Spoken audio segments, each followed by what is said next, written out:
네, 차쌤과 청정차산수 한 잔. 두 번째 주제에서는 저희 법조계 이슈 얘기해 보도록 하겠습니다.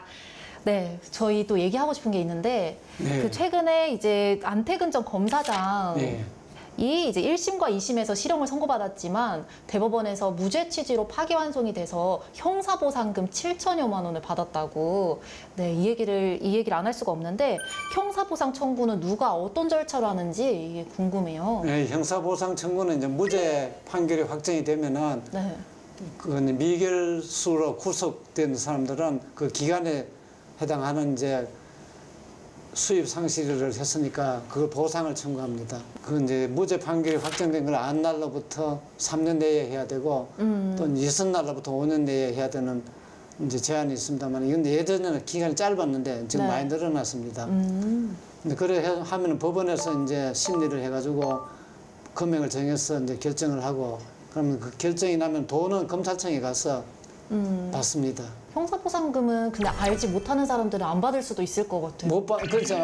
그리고 시간이 지나가 버리면은 못 네. 받는 수도 있고 해서 예전에는 못 받는 사람도 많았습니다. 네. 그러고 이제 그게 뭐 확정될 때는 또 시간이 많이 걸리거든요. 네, 네. 자기도 모르게 이제 대부분의 뭐 검사가 상고했다든지 하면 판결이 언제 난지 연락도 안 되면 모를 수도 있고 해서 시간도 놓치고 하는 수가 많은데, 이제 그때 당시 형사소송법 규정이 너무 이제 시간이 짧다 이래가지고 느려서 지금은 이제 많은 사람이 혜택을 받고 있는 걸로 알고 있습니다. 네네. 최근에 진범이 늦게 잡혀서 이제 억울한 옥살이를 한 국민이 국가나 수사기관을 상대로 이제 손해배상 청구 소송을 하는 경우가 있어요. 이제 예를 들면은 약촌 오거리 살인 사건의 범인 최모 씨가 이제 10년간 억울한 옥살이를 해가지고 이제 정부와 이제 담당 형사 상대로 해서 손해배상 소송을 제기했는데 약 13억 원을 이제 받았다고 합니다. 이 손해배상 청구 소송과 이 형사 보상금 좀 어떻게 다른 건가요? 이제 형사보상금은 네. 뭐 무죄가 되면은 그냥 이제 딴 거 안 따지고 이제 최대한 빠른 시일 내에 빨리 해서 금액을 산정해서 주게 이제 된 것이고, 네네. 손해배상은 이제 무죄가 됐다고 해서 바로 받는 것이 아니고, 그건 이제 관련된 공무원들이 어떤 불법 행위를 그 과정에서 해야 됩니다. 불법 그냥 행위. 고의를 하든지 과실을 하든지. 네. 근데 보통의 경우에는 이제 판단 미스로 그래 된 것이지, 무슨 고문을 했다든지 뭐 어떤 상대방으로부터 부탁을 받겠다든지 이런 것은 아니고, 네네. 어떤 자기 능력상 하다 보니까 잘못 짚어가지고 됐다. 이런 경우에는 이제 고의 과실이 없다가 불법 행위가 안 된다고 보고 있습니다. 네. 근데 이제 그 재심에서 무죄된 그런 케이스는 대부분이 다 초기 수사 단계에서 고문을 가했다든지. 이 형사의 수사 방식에 문제가 있다고 느껴왔어요. 이런 여러 가지 불법 행위가 인정돼 있기 때문에 손해배상을 청구를 하면은 인정이 되죠. 이제 손해배상 청구를 하면은 형사보상을 받은 금액을 이제 공제를 하게 됩니다. 공제를 하는 그러니까 조금 더 금액이 많아지면 좀 더 받을 수가 있죠. 네네. 그리고 이제 또 위자료도 그냥 형사보상 청구할 때는 위자료를 따로 주지 않는데, 네. 사형수의 경우는 좀 다른데, 네. 따로 주지 않는, 그 일반의 경우는 위자료가 따로 없는데, 이제 손해배상으로 가면은 위자료를 또 따로 주니까. 네. 예컨대 이제 옛날에 해가 하면은 10년씩 20년씩 옥살이 하면은 그냥 수입 상실액만 하면 금액이 적거든요. 옛날 물가 수준 따지고. 네. 그럴 경우는 이제 위자료로 그걸 좀 더 보상을 많이 해주는 이제 그런 운영을 하고 있기 때문에 그런 점에서 손해배상 청구를 하는 것이 유리할 수도 있습니다. 아, 그렇구나. 그러면은 또 관련 얘기 해보겠는데, 이제 민사소송에서도 패소한 당사자는 이제 상대방의 소송 비용, 또 변호사 비용까지 포함해서 상환해줘야 한다고.